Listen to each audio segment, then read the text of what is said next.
నమస్తే. TVL astrology topic ఛానల్కి స్వాగతం. నా పేరు Vijayalakshmi, Vedic and KP astrologer. ఈ వీడియోలో 2026వ సంవత్సరంలో గోచార అంచనాలు, ముఖ్యంగా సింహరాశి వారికి, అంటే ఈ గోచారంలో 4 గ్రహాలను ప్రధానంగా తీసుకుని అంచనాలు వేయటం జరుగుతుంది సంవత్సర ఫలితాలకి. అదే మాసవారీ ఫలితాలకి ప్రభావాలు ఎక్కువగా చెప్పుకోవడం జరుగుతుంది. వీటిలో ముఖ్యమైనవి ఏంటి అంటే 4 గ్రహాలు సంవత్సర ఫలితాలకి శని, గురు, రాహుకేతువుల్ని తీసుకోవటం జరుగుతుంది. ఇక మిగతా గ్రహాలన్నీ కూడా మాసవారీగా మారుతూ ఉంటాయి.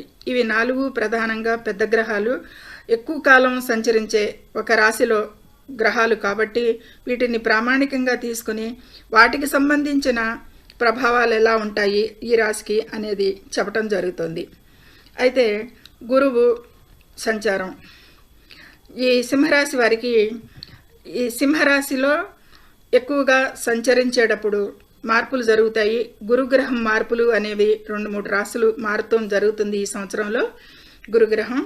అయితే ఈ సింహరాశి వారికి ఎవరికి ఎక్కువగా ప్రభావం ఉంటుంది అంటే సింహరాశిలో సంచరించేటప్పుడు కూడా కలిపి మకా నక్షత్రం, పుబ్బా నక్షత్రం, ఉత్తర 1వ పాదం వారికి, ఈ 3 నక్షత్రాల వారికి కూడా ఈ ప్రభావాలు ఎక్కువగా ఉంటాయి అనేది చెప్పడం జరుగుతుంది.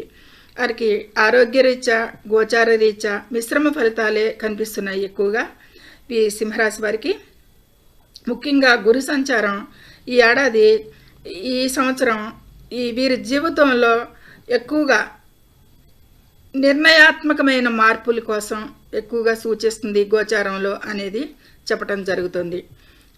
వాటి విషయాల్లో గురు సంచార ఏ టైముల్లో సంచారాలలో మార్పులు ఉంటాయి అనేది కూడా ఒకసారి దాని గురించి కూడా ప్రస్తావించుకుందాం.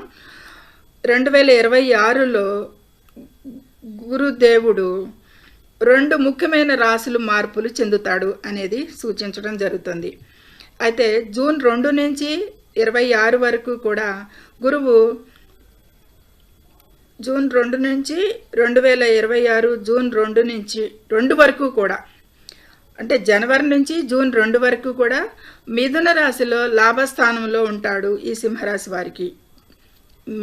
జూన్ 2 వరకు మంచి లాభస్థానంలో అనుకూలంగా ఉంటాడు అనేది చెప్పచ్చు.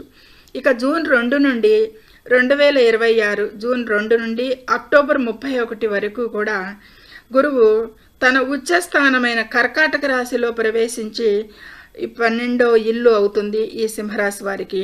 అక్కడ ప్రవేశించి అక్కడ సంచారం చేయటం జరుగుతుంది అక్టోబర్ 31 వరకు జూన్ 2 నుండి. ఇది వ్యయస్థానం అవుతుంది సింహరాశి వారికి. సో కాబట్టి ఈ విధమైన తర్వాత అక్టోబర్ 31 నుండి మళ్ళీ జనవరి 24 వరకు కూడా అని చెప్పుకోవచ్చు, దాటిపోతుంది. చివరి వరకు, ఆ సంవత్సరం చివరి వరకు కూడా గురువు జన్మ రాశిలో అయిన సింహరాశిలోనే సంచారం చేయటం జరుగుతుంది ప్రవేశించి. ఇది గురుగ్రహ గోచారాల టైమింగ్స్. కాలక్రమేణ వారు ఏ విధంగా రాశులు మార్పులు చెంది ఏ పీరియడ్లో ఎక్కడ సంచరిస్తున్నాడు అనేది చెప్పుకోవడం జరిగింది. ప్రథమంగా మిథున రాశిలో జూన్ 2 వరకు, మరి అక్టోబర్ 31 వరకు వ్యయస్థానంలోను, ఇక నవంబర్ 1 నుంచి రాశిలోనూ కూడా గురువు ఈ 3 సంచారాలు ఈ విధంగా చెప్పడం జరుగుతుంది. అయితే ఫలితాలు ఏ విధంగా ఉంటాయి ఈ సింహరాశి వారికి? ఈ 3 స్థానాల ఫలితాలు కాకుండా శని సంచారం, శని ఈ అష్టమ శని జరుగుతుంది వీరికి, అష్టమంలో శని సంచారం. ఇక రాశిలోనే కేతు సంచారం, సప్తమంలో రాహు సంచారం జరుగుతుంది. ఈ 3 కూడా ఈ సింహరాశి వారికి అనుకూల స్థితిలో లేవు, అనుకూల స్థానాల్లో లేవు అనేది చెప్పచ్చు. ఈ గోచారంలో ఈ 3 వాటికి కూడా కొద్దిపాటి ప్రతికూలతలే కనిపిస్తాయి. కాబట్టి గురు గోచారం వల్ల కలిగే ప్రభావాలకి వల్ల ఈ 2026 గోచార అంచనాలు మిశ్రమంగా ఉంటాయి అనేది అంచనా. దీని ప్రకారంగా చెప్పచ్చు. ఇక వీరికి, ఈ సింహరాశి వారికి ఉద్యోగం పరంగా చూసుకుంటే, వాటి వృత్తిపరంగా చూసుకుంటే జూన్ వరకు కూడా లాభస్థానంలో గురు సంచారం వల్ల అంటే గతంలో నిలిచిపోయిన ప్రమోషన్లకు కానీ ఈ జూన్ 2 లోపల వీరికి ప్రమోషన్లకు కానీ జీతాల పెంపు లభించే అవకాశాలు ఇవన్నీ కూడా లాభాలు చేకూరుస్తాయి ఉద్యోగంలో అనేది సూచిస్తుంది. ఇక జూన్ 2 నుండి అక్టోబర్ 30 వరకు కూడా వీరి పనిలో ఒత్తిడి పెరుగుతుంది అనేది సూచిస్తుంది. ఈ వ్యయస్థానంలో గురువు ఉండటం వలన స్థాన చలనాలకు కూడా అవకాశాలు ఎక్కువగా ఉంటాయి. ఇతర ప్రాంతాలకి బదిలీలు ఉండవచ్చు అనేది కూడా చెప్పవచ్చు. ఖచ్చితంగా అనేది కొంతమందికి అది ఆ ప్రభావాలు చూపిస్తాయి అనేది చూపిస్తుంది. ఇక ఏడాది చివరన అంటే నవంబర్ 1 నుంచి కూడా అక్టోబర్ తర్వాత వీరు కొత్త బాధ్యతలు చేపడతారు. అంటే ఉద్యోగంలో మార్పులు వస్తాయి, ఆ కొత్త బాధ్యతలు స్వీకరించడం జరుగుతుంది. అయితే అష్టమ శని ప్రభావం వల్ల వీరికి ఎక్కువగా కూడా ఏ దశలో అయినా సరే సహోద్యోగులతో వివాదాలకి ఎక్కువ ఆస్కారం, ఎక్కువ ప్రభావం ఉంటుంది. కాబట్టి వీరికి దూరంగా ఉండటం మంచిది వారికి అనేది సూచించడం జరుగుతుంది. వారు తగు జాగ్రత్తలు తీసుకుంటూ వారితో వ్యవహరించాలి అనేది ముఖ్యమైన సూచన ఈ సింహరాశి వారికి. సహోద్యోగులతో ఎప్పటికీ బెడద అనేది ఉంటుంది, ఎక్కువగా అక్టోబర్ తర్వాత నుంచి అనేది కూడా చెప్పటం జరుగుతుంది. ఇక ఫైనాన్స్, ఆర్థిక విషయాలు, ఈ విషయాలు చూసుకుంటే కనుక సంవత్సరం మొదటి భాగంలో ఆర్థిక పరిస్థితి చాలా చాలా ఆశాజనకంగా ఉంటుంది. ఆదాయం పెరుగుతుంది, పెండింగ్లో ఉన్న బకాయిలన్నీ కూడా వసూలు అవుతాయి. ఈ విధమైన ఆర్థిక వనరులకి మంచి అవకాశం ఉంది అనేది చెప్పచ్చు. ఇక జూన్ తర్వాత వ్యయస్థానంలో గురు సంచారానికి ఇంకా ఖర్చులు పెరుగుతాయి. కాకపోతే అవి ఆ ఖర్చుల్లో కొద్ది శుభకార్యాలకి సంబంధించిన ఖర్చులు కానీ విదేశీ ప్రయాణాల కోసం అధికంగా ఖర్చు చేసే అవకాశం కూడా ఉంటుంది అనేది చెప్పచ్చు. ఈ విధమైన ఖర్చులు ఉంటాయి ఈ సింహరాశి వారికి ఆ సంచారం వలన అనేది. ఇక అష్టమ శని ప్రభావం వల్ల అయితే కనుక వీరికి పెద్ద మొత్తంలో ఎక్కువ ఇన్వెస్ట్ చేయటానికి, లాంగ్ స్టాండింగ్ ఇన్వెస్ట్మెంట్స్, పెద్ద పెట్టుబడులు పెట్టడానికి, లేదా ఎవరికైనా కానీ హామీ ఇచ్చేటప్పుడు కానీ ఆచితూచి వ్యవహరించాల్సిన అవసరం ఉంటుంది. ఎందుకంటే అష్టమంలో శని సంచారం అంత అనుకూలంగా ఉండదు, ఈ విషయాల మీద ఎక్కువగా ప్రభావం చూపిస్తుంది. కాబట్టి ఈ విషయాల్లో తగు జాగ్రత్త తీసుకోవాల్సి ఉంటుంది ఈ సింహరాశి వారు. ఈ విషయాల మీద అనేది చాలా శ్రద్ధ పెట్టాల్సి ఉంటుంది. ఇక ఆరోగ్య సమస్యలు, కుటుంబ సమస్యలు, ఈ విధమైన ఫలితాలు ఉంటాయి. అంటే గనక కుటుంబంలో గనక శుభకార్యాలు జరిగే సూచనలు ఉంటాయి. ఒక సంతానం గురించి ఎక్కువగా ఎదురు చూసే వారికి గురుబలం వల్ల సానుకూల ఫలితాలు రావచ్చు అనేది సూచిస్తుంది.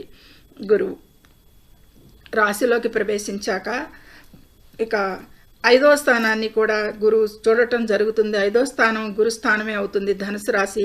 కాబట్టి సంతాన సాఫల్య అవకాశాలు కూడా కొంతమందికి కలగవచ్చు. అది జన్మ జాతకాలలో కూడా వారికి ఉన్న దశలు, గ్రహస్థానాలను బట్టి కూడా నిర్ణయించడం జరుగుతుంది. ఇక్కడైతే గోచారంలో అనుకూలం వస్తుంది. అప్పుడు ఏది నవంబర్ తర్వాత నుంచి గురు సానుకూల ఫలితాలే వస్తాయి ఆ విషయాలకు సంబంధించి.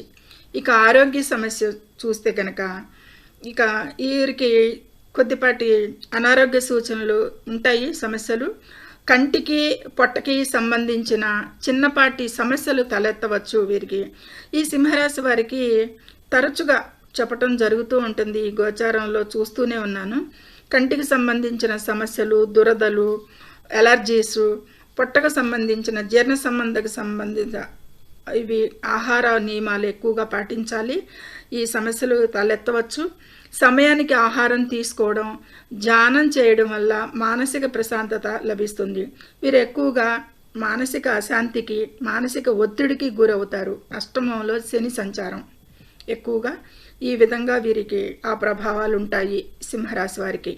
కాబట్టి ఈ విషయం మీద, ఆరోగ్యం మీద ఎక్కువగా సంవత్సరం పొడుగునా కూడా శని అక్కడ ఉన్నంత వరకు కూడా 2 సంవత్సరాలు ఉంటాడు. ఇంకా అప్పటి వరకు కూడా వీరు ఆరోగ్యం పైన శ్రద్ధ తీసుకోవాల్సిందే. కాబట్టి రోజువారీ కార్యక్రమాలని, వ్యాయామం, ధ్యానం, మంచి ఆహారం తీసుకోవడం, వీటి మీద ధ్యాస పెట్టి ఎక్కువగా ఆరోగ్యాన్ని కాపాడుకోవాల్సిందిగా సింహరాశి వారికి సూచన. ఇక ఈ విధమైన ఫలితాలు ఉంటాయి. శని వల్ల, రాహుకేతువుల వల్ల, గురు సంచారం వల్ల కూడా ప్రభావాలు చెప్పుకోవటం జరిగింది. ఇవన్నీ అంచనాలు మాత్రమే. ఆయా జన్మ జాతకాన్ని బట్టి, వారి దశలు అంతర్దశలను బట్టి కొద్దిపాటి అనుకూలతలు పెరగవచ్చు, తగ్గవచ్చు అనేది కూడా సూచించడం జరుగుతుంది. ఇక గ్రహాల వారీగా పరిహారాలు ఎలా చేసుకోవాలి అనేదానికి, ఏమేం పరిహారాలు అనుకూలిస్తాయి అనేదానికి చెప్పటం. గురుగ్రహ సంచారాలకి ప్రతి గురువారం కూడా దక్షిణామూర్తిని లేదా దత్తాత్రేయుడిని దర్శించి శనగలు దానం చేయడం మంచిది అనేది సూచించడం జరుగుతుంది. ఎందుకంటే సింహరాశి వారికి వ్యయస్థానంలో కూడా గురు సంచారం జరుగుతుంది అనేది చెప్పటం. కాబట్టి గురువుని బలోపేతం చేసుకుని ఆ టైంలో ప్రతికూల ఫలితాలు తగ్గడానికి ఇలాంటి పరిహారం చేసుకుంటే ఇంకా ఉత్తమ ఫలితాలు ఉంటాయి అనేది చెప్పటం. గురు కవచం లేదా గురు అష్టోత్తర పారాయణం చేయడం వల్ల కూడా ఆటంకాలు ఏమైనా తొలగుతాయి అనేది చెప్పటం ఈ సింహరాశి వారికి చెప్పదగ్గ సూచన. ఇక శనిగ్రహ పరిహారాలు. అష్టమ శని జరుగుతోంది కాబట్టి అష్టమ శని కోసం ప్రతి శనివారం కూడా శివాలయాన్ని సందర్శించి నువ్వెల్ల నూనెతో దీపారాధన చేయండి అనేది అది బాగా ఉపయోగపడుతుంది. పేదవారికి అన్నదానం లేదా దుస్తుల దానం చేయడం ద్వారా కూడా శని దోష తీవ్రత తగ్గుతుంది అనేది చెప్పబడింది. ఈ విధమైన పరిహారాలు ఈ సింహరాశి వారికి శని గురువులకి చేసుకున్న తగ్గుముఖం పడతాయి, ప్రతికూల ఫలితాలు అనేది చెప్పటం. సంవత్సరం మొత్తంలో కూడా ఆచరించదగిన పరిహారాలు ఇవి. ఇక సాధారణ సూచనలు ఎలాంటివి చెప్పచ్చు వీరికి అంటే, వీరికి వీలున్నప్పుడు వెళ్ళగలిగిన వారికి తిరునల్లారు లేదా బగుళాముఖి ఆలయాలను సందర్శించడం కూడా విశేష ఫలితాలను ఇస్తుంది అనేది కొంతమంది పండితుల ద్వారా చెప్పటం జరుగుతోంది. దాన్ని కూడా మంచి సూచనగా తీసుకోవాల్సిందిగా సూచన.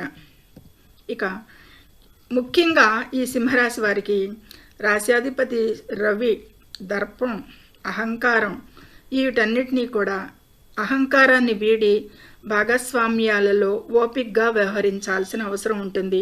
రాహు సంచారం సప్తమంలో జరుగుతోంది కాబట్టి గురు సంచారం నవంబర్ 1 నుంచి గురు దృష్టి ఉంటుంది సప్తమం మీద. కానీ ఓపికగా వ్యవహరించాల్సిన అవసరం ఎంతైనా ఉంటుంది. శ్రేయస్కరం అనేది సూచించడం జరుగుతుంది. ఇది జనరల్గా సింహరాశి వారు పాటించాల్సిన నియమం అనేది. ఇది చాలా వరకు మంచి ఫలితాలు అలాగే దుష్ప్రభావాలు అన్నిటిని కూడా నిశ్చితంగా చెప్పుకోవటం జరిగింది అనేదే నా అంచనా. నచ్చితే లైక్ చేయండి, షేర్ చేయండి, కామెంట్ చేయండి, ముఖ్యంగా ఇక సబ్స్క్రైబ్ చేసుకోండి. ధన్యవాదములు.